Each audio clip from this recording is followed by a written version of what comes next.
Once upon a time, a carpenter named Ali Baba lived with his wife in a forest in the Middle East. Ali Baba collected wood every day to sell. Ali Baba did not earn very much money, but did the best he could to provide for his family. One day, while collecting wood, Ali Baba heard the sound of many horses approaching. He tied up his donkey and hid behind a tree. Ali Baba then saw 40 men on horses stop and unload bags of gold coins and treasures. Ali Baba realized this group must be thieves. Just then, one of the men moved towards a large rock and started to shout, "Open sesame!" Suddenly, the large rock moved and revealed a cave. All the thieves loaded their bags into the cave. The rock closed over the cave opening after the thieves left their bags of treasure. The leader yelled, "Close sesame!" and the rock sealed the opening. The thieves left and Ali Baba could not believe what he had just seen. He ran over to the rock and yelled, "Open sesame!" The rock opened to reveal the cave. Ali Baba crept into the cave and was overwhelmed when he saw all the gold coins and treasures in the cave. He filled 3 bags and ran out of the cave. Just like the thief, Ali Baba shouted, "Close sesame!" The rock sealed the cave. Ali Baba loaded up his donkey and headed home to surprise his wife with all the treasures. His wife could not believe it. Ali Baba told her the whole story about the thieves and the cave. His wife wanted to see how much money they had. Ali Baba suggested they bury their newfound treasures. Ali Baba's wife agreed, but knew they needed to count the gold coins with a money cup first. She told Ali Baba they should borrow a money cup from his rich brother Kasim. Ali Baba warned his wife not to say a word about the treasure to anyone. Despite his warning, Ali Baba's wife secretly went to his brother Kasim's mansion and asked to borrow the money cup. Kasim lent her the cup but was suspicious, as he knew Ali Baba had no gold. He was just a poor carpenter. He secretly found out when Ali Baba's wife returned the cup that she had used it to measure gold.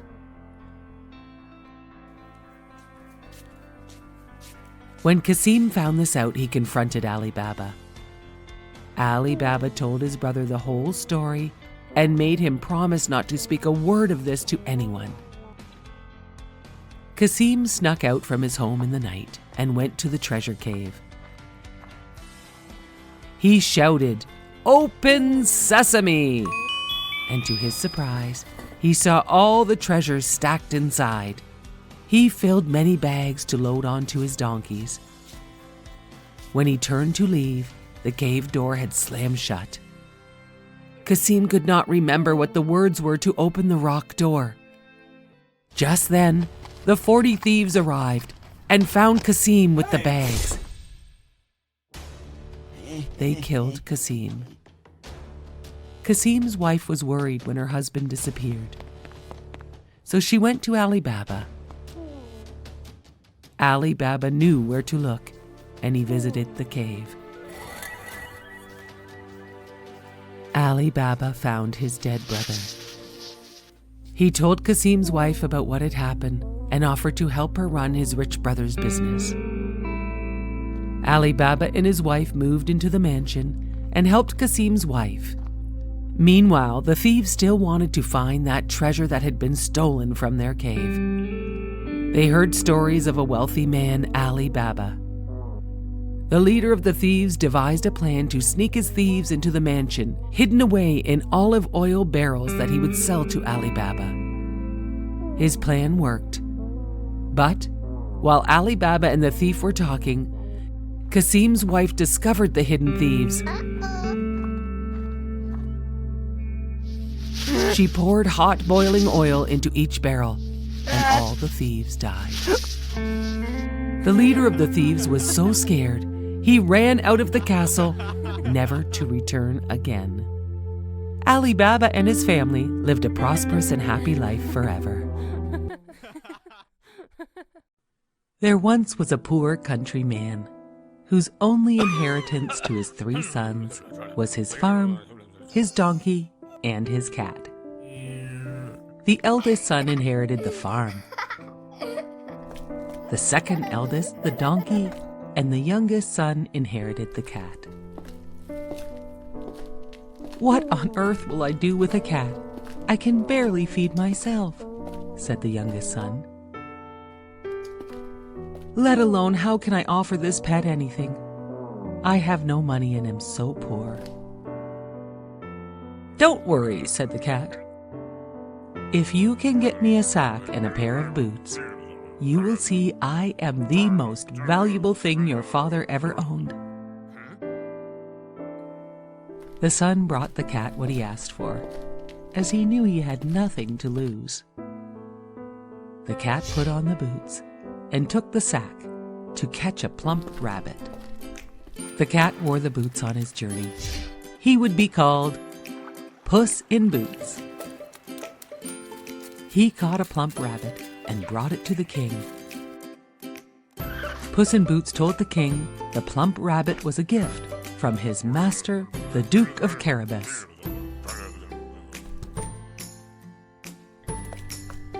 For several weeks, Puss in Boots brought the king many gifts from his master.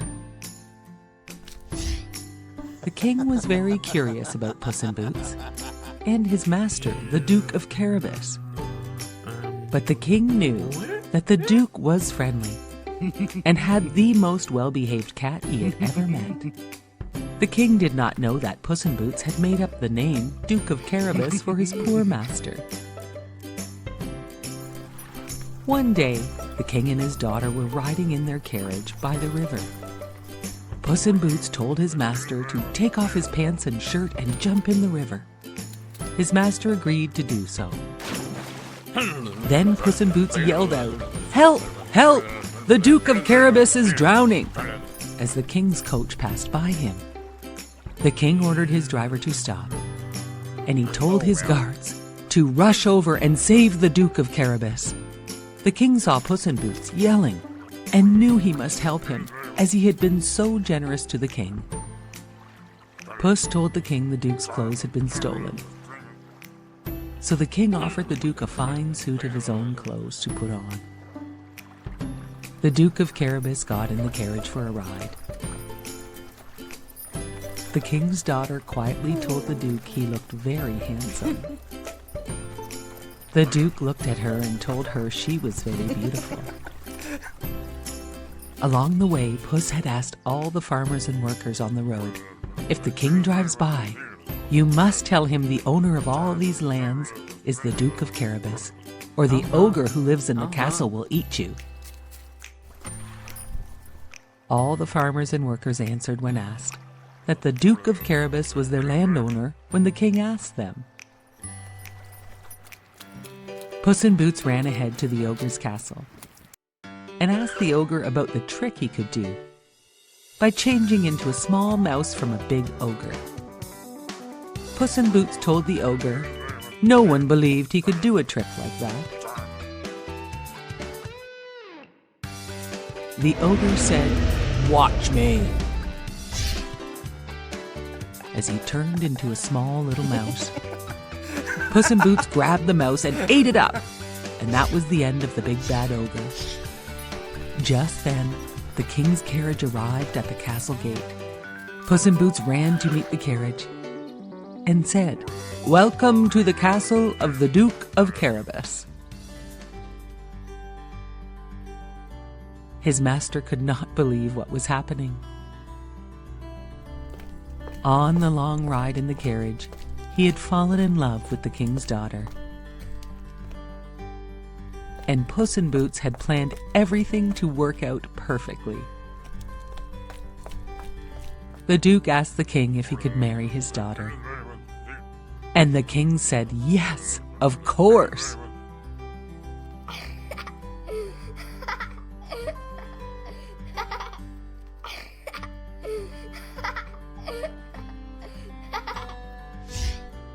The Duke of Carabas and the princess were married and lived happily ever after in their castle.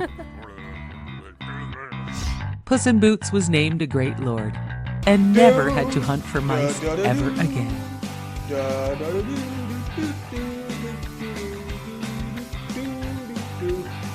Puss in Boots proved he was the best inheritance, as he had promised his master. Once upon a time, there was a man and his wife that had wanted a baby for so long, but had never had one. One day, the wife gave her husband the awesome news that they had waited so long for. They were going to have a baby. They lived in a house overlooking a big garden full of fresh vegetables and flowers. Sadly, the garden was protected by a high wall with barbed wire on the top. The mighty witch who lived there wanted no one in her garden.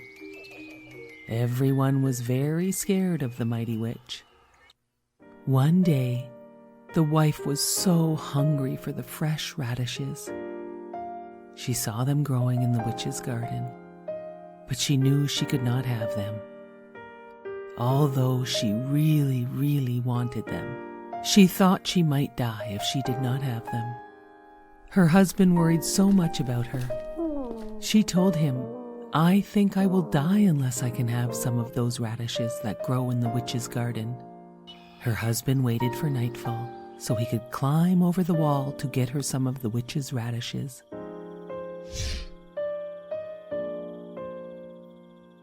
He got her some and climbed back over. She made a big radish salad, and it made her feel so much better. But she knew she wanted more radishes. So her husband snuck over the wall at night to pick more radishes. As he was climbing back over the wall, the witch was standing right below him. "How dare you steal my radishes?" said the witch. "My wife thought she would die if I did not get them for her. I am very sorry." "If this is true," said the witch, "you can have all the radishes you want, on one condition. You must promise to give me your child to raise as my own." The man was so scared he agreed to whatever she said just to get away. When the beautiful child was born, the witch came and took her away, just as she had threatened. She named her Rapunzel, which means radish. Rapunzel grew more and more beautiful every day, and on her 12th birthday, the witch locked her up in a high tower deep in the woods. The tower had no stairs, no door, only a small window. Rapunzel had beautiful long hair that had never been cut, and when the witch wanted to go up to see her, she would cry, "Rapunzel, Rapunzel, let down your hair." The witch would climb up her hair to see her. This went on for years. One day, a prince was riding by the tower and heard Rapunzel singing. He looked at the tower but had no idea how to get in, so he left. But he came by the next day and saw the witch crying, "Rapunzel, Rapunzel, let down your hair." And he saw the beautiful girl who sang, let down her hair for the witch to climb up to see her. The prince returned at dusk and cried, "Rapunzel, Rapunzel, let down your hair." Rapunzel could not believe it when the young prince appeared, and it was not the witch. They fell in love at first sight. They made a plan for Rapunzel to escape. The witch found this out and cut off Rapunzel's hair and hid her away far from the tower. That night, the witch waited for the prince. He cried, "Rapunzel, Rapunzel, let down your hair." The witch threw out Rapunzel's hair, and he climbed up. To his surprise, it was the witch, not Rapunzel. The witch cursed him. "You will never see again." And with that, he was blind. For some time he wandered the forest, hoping to hear Rapunzel singing again. And then, one day, he heard her singing. He followed her voice and found her. They hugged and Rapunzel cried, so happy to see him again. One of her tears fell on his face, and a miracle happened. He could see again. "Oh, I am so happy to see you again," said the prince. And then another miracle happened. Rapunzel's beautiful hair grew back, as long and shiny as it had been. The prince took Rapunzel to his kingdom far away from the witch, where they lived happily ever after. Once upon a time, there was a little girl who lived in a village by a forest. Whenever she went out, she wore a red hooded cape. Everyone called her Little Red Riding Hood. One day, her mother baked some cakes, and she asked Little Red Riding Hood to take them to her grandmother, who lived in the forest. Little Red Riding Hood was very excited and happy to go visit her grandmother. Her mother packed up the cakes in a basket and reminded Little Red Riding Hood to not waste time and go straight to her grandmother's house and to not talk to strangers.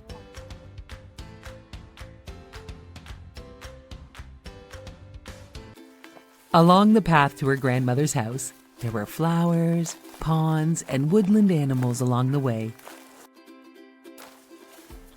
And Little Red Riding Hood took her time and enjoyed them all. Then, all of a sudden, a wolf was beside her, asking, "Well, Little Red Riding Hood, what are you doing here?" She told him she was on her way to visit her grandmother's house in the forest. The wolf wanted to gobble up Little Red Riding Hood, but he noticed a woodcutter coming along. So the wolf thought of a plan. "Well, where does your grandmother live?" the wolf asked. Little Red Riding Hood answered, "She lives over the bridge and past the lake," she told the wolf. "Let's play a game and race to your grandmother's house to see who can get there first," said the wolf.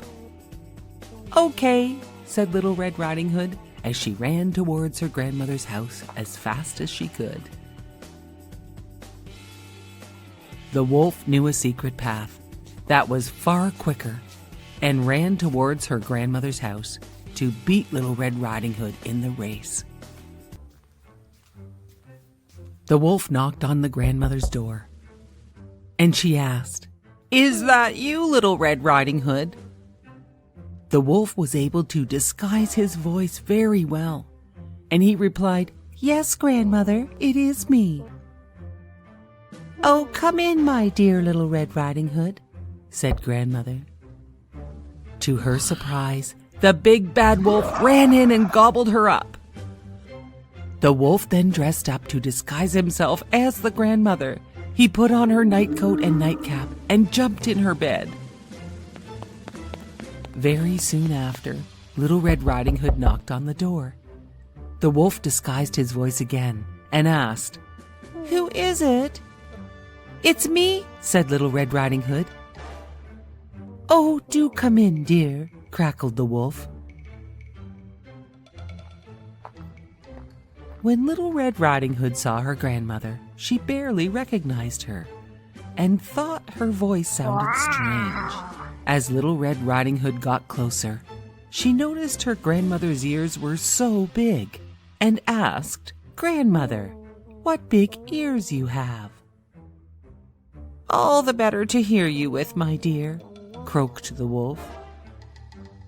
"But, grandmother, what big eyes you have." "All the better to see you with, my sweet girl," replied her grandmother, who was really the wolf. "But grandmother, what big teeth you have," said Little Red Riding Hood, feeling very scared. "All the better to eat you with," roared the wolf as he leapt from the bed towards Little Red Riding Hood. She ran towards the door as fast as she could. And now she could fully see that it was not her grandmother, but the big bad wolf. As she was trying to escape, she yelled, "Help!" in her loudest voice. "Help!" Cutter, who was working in the forest, heard Little Red Riding Hood's cries for help and ran to help her. He caught the big bad wolf and shook him so hard that grandmother came out all in one piece. Little Red Riding Hood hugged her grandmother and apologized for talking to strangers and wasting time. Her grandmother said, "Don't worry, dear. You have learned some important lessons. Now why don't we enjoy those delicious cakes you brought me?"